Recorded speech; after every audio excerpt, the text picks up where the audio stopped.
కార్మిక వెల్ఫేర్ బోర్డును ప్రభుత్వమే నిర్వహించాలని, ప్రైవేటు సంస్థలకు అప్పగించే ఆలోచన తక్షణమే విరమించుకోవాలని ఐఎఫ్టియు జిల్లా ప్రధాన కార్యదర్శి వెంకటనారాయణ డిమాండ్ చేశారు. కార్మికుల న్యాయమైన డిమాండ్లు నెరవేర్చాలని, సమస్యలు పరిష్కరించాలని కోరుతూ లేబర్ ఆఫీస్ వద్ద ఈ నెల 4 నిర్వహించో తలపెట్టిన ధర్నాను విజయవంతం చేయాలని విజ్ఞప్తి చేశారు. ఈ మేరకు పట్టణంలోని శివాజీ చౌక్, నేతాజీ చౌక్, కలెక్టర్ చౌక్, దస్నాపూర్ చౌక్లలో లేబర్ అడ్డాల్లో అడ్డా కూలీలు, భవన నిర్మాణ కార్మికులకు ధర్నాకు సంబంధించిన కరపత్రాలు పంపిణీ చేసి విస్తృత ప్రచారం చేపట్టారు. ధర్నాకు అధిక సంఖ్యలో తరలివచ్చి విజయవంతం చేయాలని కోరారు. ముఖ్యంగా అడ్వైజరీ కమిటీలో కార్మిక సంఘాల ప్రతినిధులతో కమిటీ ఏర్పాటు చేయాలని, వలస కార్మికుల కోసం సరైన వసతితో కూడిన నైట్ షెల్టర్స్ ఏర్పాటు చేయాలని వారు డిమాండ్ చేశారు.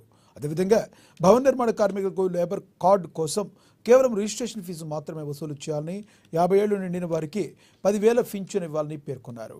ప్రమాదవశాత్తు ఎవరైనా మరణిస్తే 10 లక్షలు, సహజ మరణానికి 5 లక్షలు కార్మిక కుటుంబాలకు అందజేసి ఆదుకోవాలని తెలిపారు.